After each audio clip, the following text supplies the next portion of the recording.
As you train your mind, shockingly it brings you prosperity as well as the faculty to maintain it. I think the smartest thing for people to do to manage very distressing emotions is to take a medication if it helps, but don't do only that. You also need to train your mind.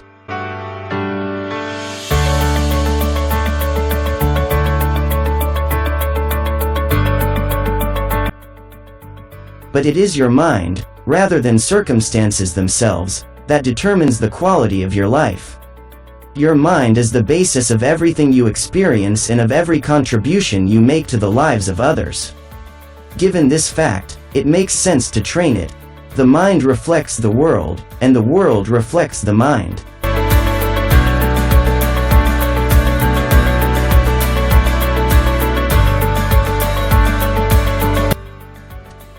The greatest minds are humble and simple. Our life is shaped by our mind. We become what we think.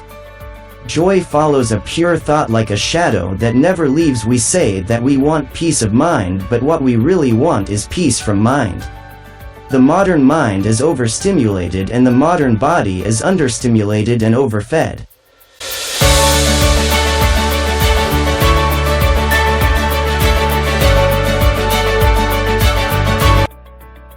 Meditation, exercise, and fasting restore an ancient balance.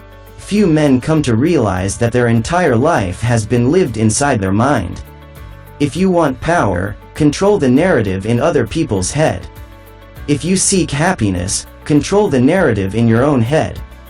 Every time your mind shifts, your world shifts. Calmness, gentleness, silence, self-restraint and purity. These are the disciplines of the mind.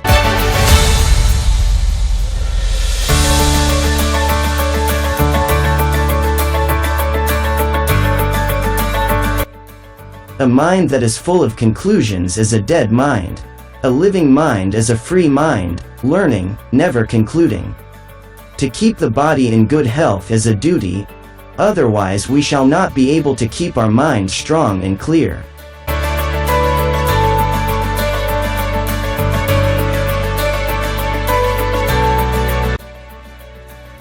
Not a mother, nor a father, nor any other relative can do more for the well-being of one than a rightly directed mind can. In an age of mental gluttony, meditation is fasting for the mind. Before paying a therapist to listen to you, listen to yourself. Before clearing your inbox, clear your mind.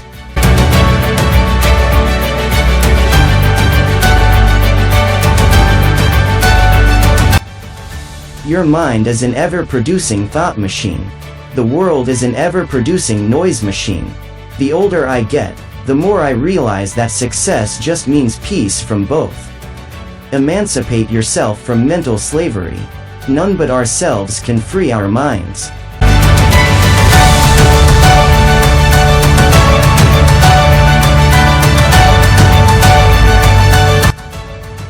The mind is definitely something that can be transformed, and meditation is a means to transform it. We all have forests on our minds. Forests unexplored, unending. Each one of us gets lost in the forest, every night, alone. Sometimes our body is willing, but our mind is weak. Sometimes our mind is willing, but our body is weak. Do not be afraid. Strive to extend your capacity, but do not be disappointed with yourself. What does not challenge us, cannot change us.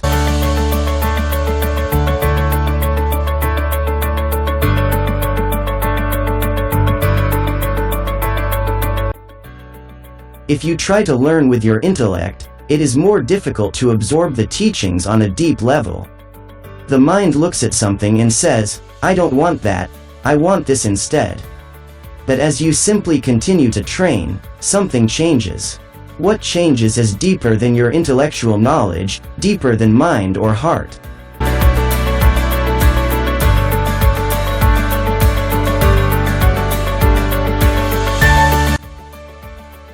Life is but a journey.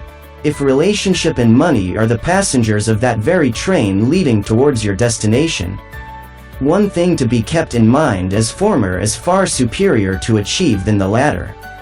Remember that ladder lies even with a beggar, not by virtue of money but people who does not realize the true value of the former. Some people are content in the midst of deprivation and danger, while others are miserable despite having all the luck in the world.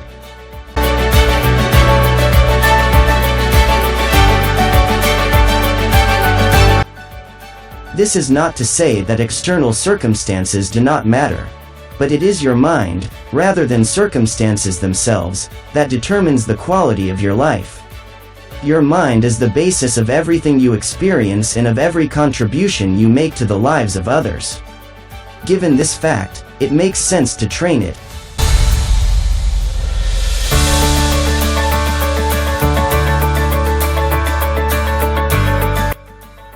So friends, this was today's motivational speech, train your mind. So friends, if you like the video, don't forget to like and comment. And if you are new to our channel, don't forget to subscribe. Stay tuned to see in the new video.